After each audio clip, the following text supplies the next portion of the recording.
Labas vakaras. Eteryje nauja savivaldos savaitė.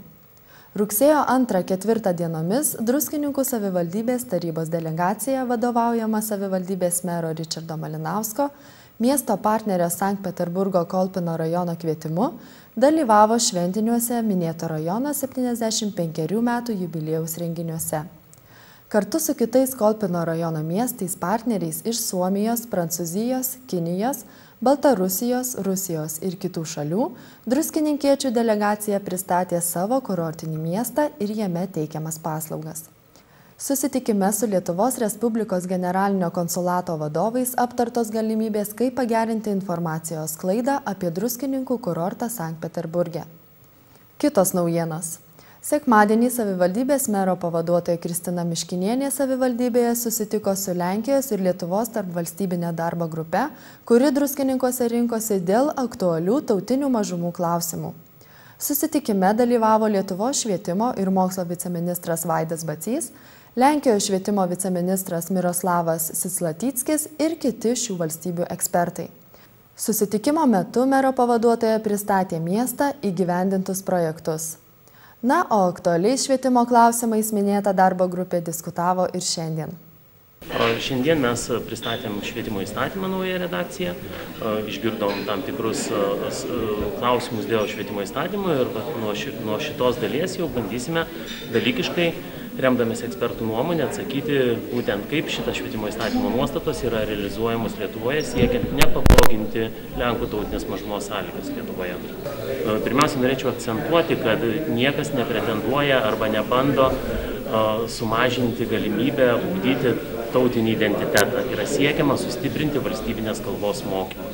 Pakankamai dalykiškos nuotaikos ir iš tikrųjų vakarykštė lietuvių pergalė krepšinėje tik tai pagerino tas nuotaikas. Iš tikrųjų, dalykinis susitikimas vyksta ir yra sutarta, kad už savaitės jau bus susitikimas Lenkijos pusėje.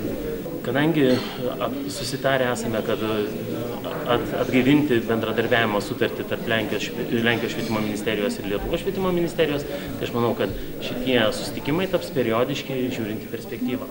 Jesteśmy przede wszystkim zadowoleni z tego, że powstała taka formuła. Pirmiausia, mes džiaugiamės, kad tokia ekspertų grupė yra sudaryta, kad mes pradėjome pokalbį, mes turime galimybę susitikti ir susėsti vienas prieš kitą ir kalbėti, žiūrėdami akis, ieškoti abiems pusėms priimtinų sprendimų. Mes veikiame remdamiesi premjerų suteiktų mandatų, o tai, kad susitikame Druskininkuose, garsame kurorte, kuris garsėja iš savo gydyklų, mineralinių, nes tai tikiuosi tik teigiamai paveiks visą darbo atmosferą. Pasibaigus vasarai druskininkuose kultūrinių renginių nemažėja. Kas druskininkiečius ir miesto svečius džiugins rudenį ir žiemą, papasakos kultūros centro projektų vadovas Artūras Kausmenis. Rudenį ūkininkams įprasta skaičiuoti nuimtą derlių, o Druskininkų kultūros centras džiaugiasi praėjusiais vasaros renginiais. Bet žinoma, džiaugiamės tais renginiais ir nenuleidžiame rankų, nes laukia dar pats darbymetis, tai yra ruduo ir žiema, kuris taip pat bus gausus renginių. Visiškai netrukus prasidės rudens šventės. Jau spalio pradžioje šias rudens šventės rengsime Druskininkuose, Viečiūnuose ir Leipalingy. Kaip tradiciškai džiaugsimės ūkininkų derliumi, bet nepamiršime vieno labai svarbaus dalyko, tai mūsų bendruomeniškumo. Ir šių metų rudens šventės bus su ypatingu akcentu, nes minėsime savivaldos dieną, kadangi druskininkiečiai moka švęsti ilgai, todėl tai pavadinsime visa savivaldos savaitė ir visi renginiai bus skirti savivaldos savaitei. Vėlyvasis ruduo Druskininkų kultūros centrų ypatingai darbingas projektinėje veikloje, nes kaip tik tuo metu vyksta paraiškų pateikimas Lietuvos Respublikos kultūros ministerijai. Pernai metais iš kultūros ministerijos gavome 19 000 litų renginiams, todėl šiemet taip pat dirbsime ir tikimės, kad tų lėšų bus tik tais daugiau. Taip pat rudenį startuos kol kas didžiausias Druskininkų kultūros centro projektas su partneriais iš Baltarusijos. Nors kol kas vis dar mėgaujamės vasarišką šilumą, bet jau galvojame ir apie kol kas atrodo tolimus žiemos renginius, tokius kaip tradicinis eglutės įžiebimas ar kalėdinių renginių ciklas Druskininkuose. O lygiai taip pat mąstome ir apie ateinančius metus, ruošiamės ir kurorto šventei, ir kitos vasaros renginiams. Todėl snausti nėra kada, pats metas kibti į darbus. Na, o šį savaitgalį visus automobilių sporto mėgėjus kviečiame į Druskininkus į naują rudeninį renginį Rally Classic Druskininkai. Kol kas Druskininkuose tai yra naujovė, bet manome, kad šis renginys puikiai papildys rudeninių tradicinių renginių kolekciją Druskininkuose. Rugsėjo 17 dieną Druskininkuose prasidės aukščiausio lygio ralio lenktynės. Čia bus galima stebėti ne tik finalinį Lietuvos ralio čempionato etapą, bet ir pasigrožėti galingais automobiliais, komandų pasirodymais ir patiems tapti daugybės pramogų dalyviais. Šių metų rugsėjo 17 dieną, tai yra šį šeštadienį, įvyks Rally Classic Druskininkai Lietuvos čempionato finalinis etapas, kuris organizuojamas pirmą kartą Druskininkuose ir, manau, bus įspūdingas renginys. Įspūdingas yra tuo, kad Druskininkuose yra numatyta arba Rally Classic šitam čempionate ralio, yra virš 100 km greičio ruožų ir pati ralio trasos ilgis yra virš 300 km. Ralio čempionate yra pirmas užvažiavimas greičio ruožas, tai yra numatomas Lazdijų rajono savivaldybėje, na, Druskininkų savivaldybėje yra numatomi 3 greičio ruožai. Tai vienas greičio ruožas yra važiuojant link Druskininkai Leipalingis tuo keliu, nuoroda link Didžiasalio, tuo žvyrkeliu, tai būtų startas tenais, na, o finišas yra numatomas ties Leipalingio kapinėm. Vienas greičio ruožas, antras greičio ruožas būtų Grūtė, būtent miško keliais, ir trečiasis etapas yra numatomas būtent nuo Švendubrės iki susikirtimo ties Sodų gatve yra numatoma dviračių takais. Kiek šiuo metu yra užsiregistravusių dalyvių?